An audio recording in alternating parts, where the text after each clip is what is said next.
আপকি আদালতে film star অক্ষয় কুমারের ওপর অভিযোগ হলো যে উনি সময়ের সাথে সাথে বড্ড বেশি বদলে গেছেন। অক্ষয়, এটা কি সত্যি যে যখন স্কুলে পড়তেন তখন টিচারকে ভালোবেসে ফেলেছিলেন? আগে হ্যাঁ, অবশ্যই ভালো লেগে গেছিল। আমি তো মনে করি যে বেশিরভাগ মানে এমন কেউ নেই যেটা মানবে না যে প্রথম ভালো লাগা টিচারের প্রতিই হয়ে থাকে।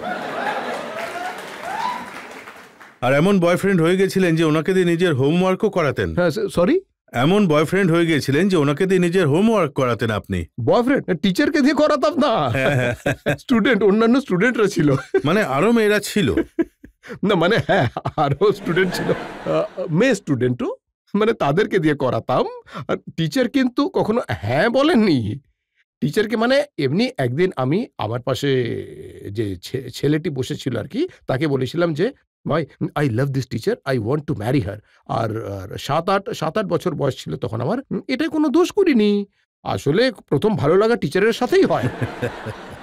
And that is what is called an innocent লাভ।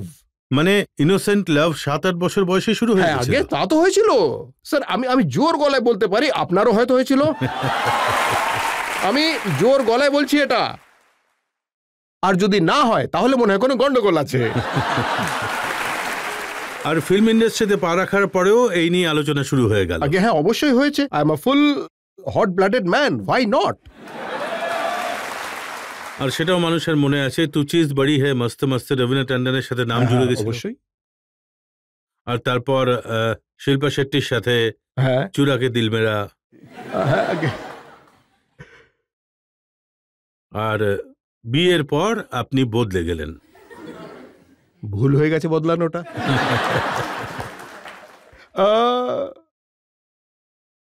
আজও দেখুন, এখন 2 সন্তান আছে আমার। I am very happily married. আর এমনি তো মানে প্রত্যেকটি মানুষের মধ্যে পরিবর্তন তো আসাই উচিত, for good, and that is what happened with me. আমার সাথেও সেরকমই হয়েছে, তাই বদলানোটা খুবই প্রয়োজন হয়। আর দেখুন, আগে আমরা হিরোইনদের সাথে আপনার রোম্যান্সের গল্প শুনতে পেতাম, আর এখন আপনার হিরোইনদের সাথে ঝগড়ার গল্প শুনি। প্রিয়াঙ্কা চোপড়ার সাথে আপনার কথা কাটাকাটির গল্প শুনলাম। সেরকম কিছুই হয়নি। আপনার গুপ্তচরটি কি বলুন তো? যদি কিছু না হয়ে থাকে তাহলে ওনার সাথে কোনো ফিল্মে সাইন করতে চান না কেন আপনি? না, আমার কোনো ফিল্ম আসেইনি। আর আমি এমনি তো ওনার সাথে 4-5টা ফিল্ম করা হয়ে গেছে, সেরকম কিছু হয়নি। আমি ওনার সাথে ফিল্ম করছি না সেরকম নয়, আমি সবার সাথেই ফিল্ম করেছি। হ্যাঁ সত্যি, সবার সাথেই, শুধু একমাত্র রানি মুখার্জির সাথে বাদে আমি সবার সাথেই ফিল্ম করেছি। না, সে তো পুরনো দিনের কথা। না, আমি এখনকার কথা বলছি। দেখুন, এখন যদি প্রিয়াঙ্কা চোপড়ার সাথে সুযোগ পান তাহলে কি আপনি? অবশ্যই করব, তাতে সমস্যাটা কি? উনি এই কথাটা শুনে খুব খুশি হবেন। আরে তো আমি তো এটাও শুনেছি যে ফারাহ খানের সাথেও আপনার একটু ঝামেলা হয়েছিল। ফারাহ খানের সাথে তো খোটাখুটি একদমই হয়নি। ওনার she is a very dear friend of mine, and ওনার যে ভাই মানে যে সাজিদ, সে আমার খুব ভালো বন্ধু। তা খটাখটি তো কিছু হয়নি স্যার। একতা কাপুরও আপনার ওপর রেগেছিলেন? একতা কাপুর আবার করে রাগ করে বসলেন?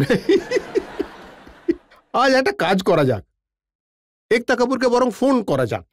হ্যাঁ, আজ দেখতে চাই ওনার গুপ্তচরটা সঠিক না আমি সঠিক, দেখা যাক। ফারাহ খানকে কল করব, প্রিয়াঙ্কাকে কল করব, সবাইকে করব স্যার, ফোন করব সবাইকে। এগুলো তো সেই সব খবর যেগুলো ম্যাগাজিনে। স্যার এই সব ম্যাগাজিন একদম পড়বেন না।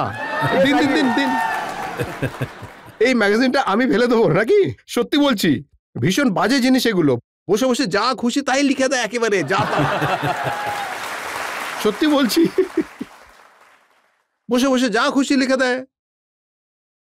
আপনার কি কখনো মনে হয়েছে আপনার সংসারও ভেঙে দিতে পারে এই ম্যাগাজিনগুলো? করতেই পারে না, মানে আমাদের বাড়িতে রীতিমতো হাসির খোরাক এটা একখানা। তবে দেখুন, কিন্তু যদি আপনার ইতিহাস দেখি তাহলে মনে হয় যে বিড়াল বলে মাছ খাবো না, আসছবো না, কাশি যাবো। আরে কাশি তো যাচ্ছেই, তাই না? কাশি তো যাচ্ছে। আরে মাছ খাক আর না খাক, কাশি তো যাচ্ছে স্যার, এতে দোষের কি আছে? মানুষ পাপ করার পরেই তো কাশি যায়, তাই না? নাকি আগে চলে যায়? চলুন, ভালোই হলো এটা আপনি স্বীকার করেছেন। প্রশ্ন করতে স্যার আজ আমারও কিছু প্রশ্ন আছে আপনাকে। নিশ্চয়ই। যদি রজত স্যার আজ আমাকে অনুমতি দেন তাহলে রজত স্যারকে আমি 2-3টে প্রশ্ন করতে চাইব। আপনি ওখানেই বসে বসে জিজ্ঞেস করে নিন। আচ্ছা।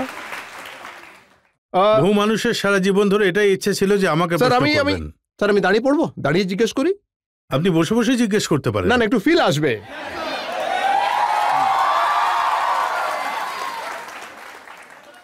স্যার, ছোটবেলায় আপনার টিভি দেখার খুব শখ ছিল, আর প্রতিবেশীরা আপনাকে বহুবার তাদের বাড়ি থেকে কান ধরে বার করে দিয়েছে। এটা কিন্তু অন্যায়। তারপর আপনি বাবা মাকে বললেন যে এটা কিন্তু খুব অন্যায় হয়েছে। তারপর বাবা আপনাকে বললেন যে এমন কিছু করে দেখাও যাতে তুমি নিজে টিভিতে আসতে পারো। এই কথাটা কি সত্যি স্যার? হ্যাঁ, এটা সত্যি, একদম সত্যি। আচ্ছা। তখন আমাদের যে বাড়ি ছিল পুরো পাড়ায়, মানে যে বাড়িতে আমরা থাকতাম, আমাদের কোনো টিভি ছিল না, বিদ্যুৎ ছিল না, জল ছিল না, আর অভাবের সংসার ছিল। রোজ ঠিকঠাক খাবারও জুটত না। কিন্তু টিভি দেখার জন্য পাশে একটা বাড়িতে যেতাম। একজন জৈন সাহেব ছিলেন, ওনার বাড়িতে টিভি ছিল। আর সেই সময় অর্ধেক ফিল্ম দেখাতো স্যাটারডেতে আর বাকিটা দেখাতো সানডেতে। তো স্যাটারডেতে অর্ধেক ফিল্ম দেখেছিলাম, আর সানডেতে যখন ফিল্ম দেখতে গেলাম তখন ভেতর থেকে উনি দরজা বন্ধ করে দিলেন। আমি ফিরলাম, তখন আমার চোখে জল ছিল। বাবা জিজ্ঞেস করলেন কি হয়েছে। আমি বললাম শহীদ ভগৎ সিং এর ফিল্ম ছিল, অর্ধেক দেখেছিলাম, আর আজ দেখতে গেলাম উনি দরজা বন্ধ করে দিলেন। তখন উনি বললেন যে অন্য একজনের বাড়িতে কোনো তৃতীয় ব্যক্তিকে টিভিতে দেখতে যাও, দম থাকলে নিজে কিছু করো যাতে তুমি টিভির পর্দায় আসো আর সবাই তোমায় দেখে। এই কথাটা, আপনার এই তথ্য একদম সত্যি। মানে আমার গুপ্তচর ঠিকঠাক আছে। স্যার, এই অ্যালিগেশনটা রয়েছে যে আপনার যে স্টিং অপারেশনের জন্য আমাদের বলিউড খুবই ভয় পায়। স্যার, এভাবে আমাদের বলিউডের মানুষদের, বলিউডের মানুষরা এমন কাজ কেন করেন যাতে তাদের ভয় পেতে হয়? আমি তো আমার ফিল্ম ইন্ডাস্ট্রির লোকেদের বলবো যে এমন কাজ কখনোই করো না যাতে কোনো স্ট্রিং কোনো ক্যামেরাতে ভয় পেতে হয়। সঠিক জীবন যাপন করো, যেমন আপনি জীবন কাটাচ্ছেন। Okay sir. স্যার, আপনার উপর একটা অভিযোগ হলো যে without a law degree you have become a lawyer of the nation. এবার এটা নিয়ে আমি কি করতে পারি? আজ আমি যা কিছু সেটা তো দেশের জনগণ আমায় তৈরি করে দিয়েছে। স্যার, ল ডিগ্রি ছাড়াই স্যার আপনি সাহেব হয়ে গেছেন, একজন বিরাট বড় লয়ার, আর লয়ার অফ দ্য নেশন।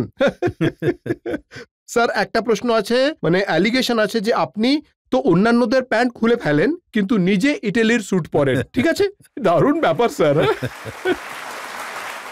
এই কথাটা সত্যি যে জনগণ আমাকে এই কাজটাই দিয়েছে, অন্যদের এক্সপোজ করা।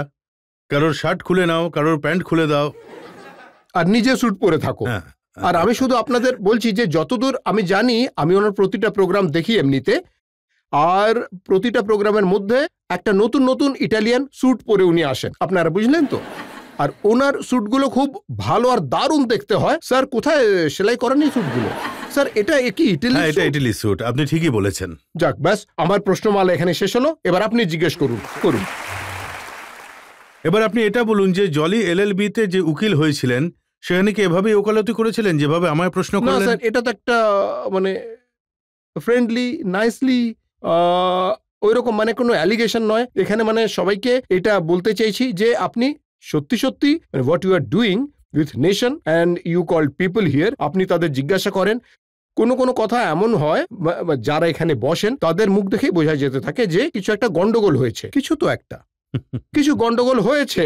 আর অডিয়েন্স আর ভেরি স্মার্ট, তারা চট করে ধরে ফেলে।